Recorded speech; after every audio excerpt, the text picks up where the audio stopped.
Also, it's been over a year since I've shown my face on video. I probably aged 10. My neck, I think probably 20. I got some bad news about that, but, life is what it is. We'll just say I was told to stop doing wildlife rescue, so I've stopped doing that. There's other things. I was doing some hobby metal work, hobby small engine work, that type of thing. Really shouldn't pull start an engine, so that's gone. So I focused a little bit on the channel. Been doing some cool 3D printing projects.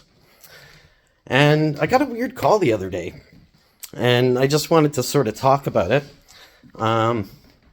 So I haven't talked to my family, most of them, in about 20 years. That's because I grew up in a cult. And shortly after, I was electrocuted working at a Wendy's. And then in a car accident 2 months later that screwed up my spine so badly, I've had the lower part replaced with titanium and stainless steel. And now my neck's so bad that, you guys know. So here I am. And I got this call. Sorry. It's nervousing. It's nerve-wracking. You can see I started to shake there. So I got this call the other day. And it was family. And it was actually a text. And they wanted to know personal information for family records. And, they're doing a family tree. One that I was literally cut off of. So, that was basically my reply. Why would you want me and your family tree when you pretended I didn't exist for the last 20 years? So, that's what brought me to making this video.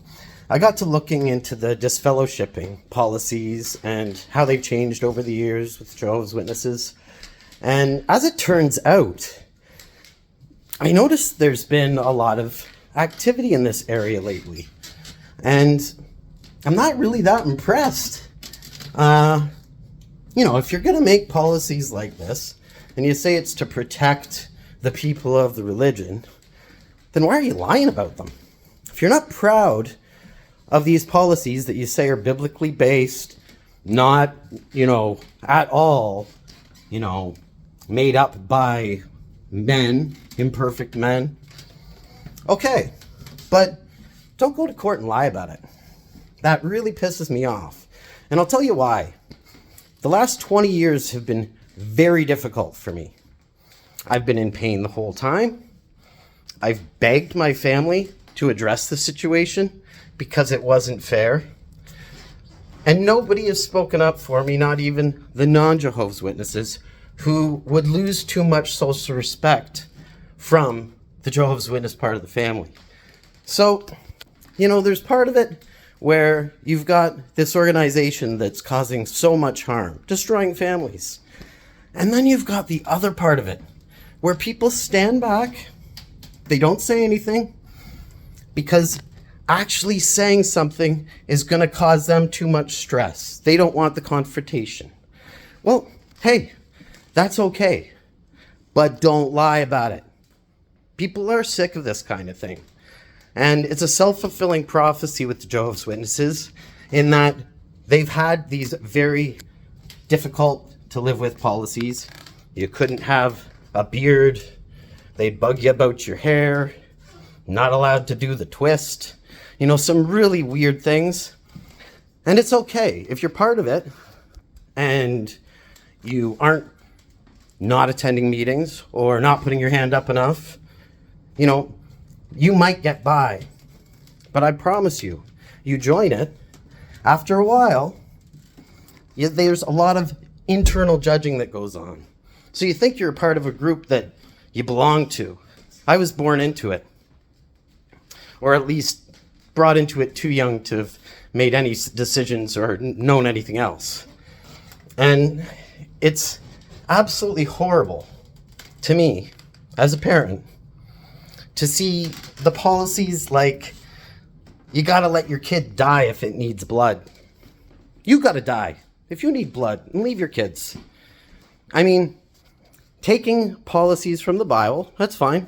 Go ahead and do that. You want to live, by policies that were invented before medicine, before science, you know, before anything took a real leap with technology.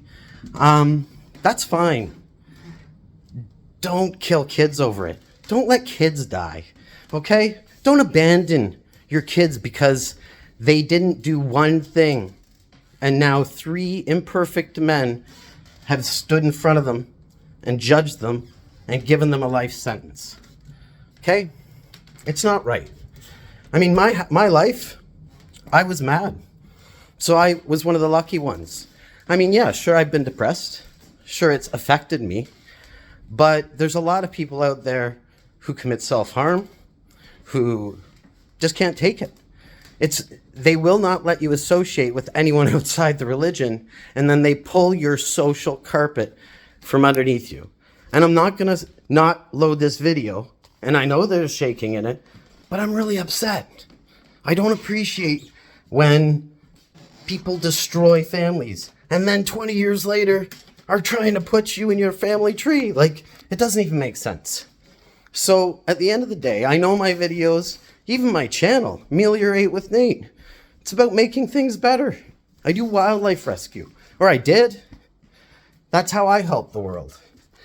And it's really, really weird, you know? The whole time I belonged to the Jehovah's Witness organization, I was always doing stuff, doing quick builds, which where in 3 days they build a church, you know, and they've got all kinds of child labor. I was one of them, so I know. It's not like you can say that didn't happen. So at the end of the day, they're willing to take, but when it comes to supporting one of their members who has maybe fallen away a bit with work, school, trying to get ahead in life, it's just disgusting. And I won't even get into the favoritism. I mean, if you're an elder son, we'll touch on that in another video. But I'm just kind of sick of it. And recent events and realizations about my own health make me want to speak out, especially given the recent situations of the lies about disfellowshipping that are going on. I mean, I can tell you exactly what it is. It's not what they're saying. They don't tell families to disconnect. 20 years, guys. I've been begging people to resolve this situation, both non-witness and witness in my family. So it's not about whether or not people are willing to resolve things. They're just not willing to talk. So don't ever believe this disfellowshipping is good for anything. It isn't. They have other policies in place. They shun each other on a regular basis for far less things than people are disfellowshipped for. It's not about, you know, whether you're disfellowshipped or not. It's whether you're good association or not. So at the end of the day, I wasn't representing myself as a witness. It was like 8 years after my accident that they tracked me down to pull the social support system, any social support system that I had, right from under me. And they don't hesitate to do it. They don't care. It's about protecting them and not letting things like this get out. Because if it does, what happens? People start asking questions, and you should. You should look up the disfellowshipping policies and the different videos of former Jehovah's Witnesses who talk about it. Because at the end of the day, they're lying. They're not telling the truth about the truth. That's pretty weird, right? Let me know what you think.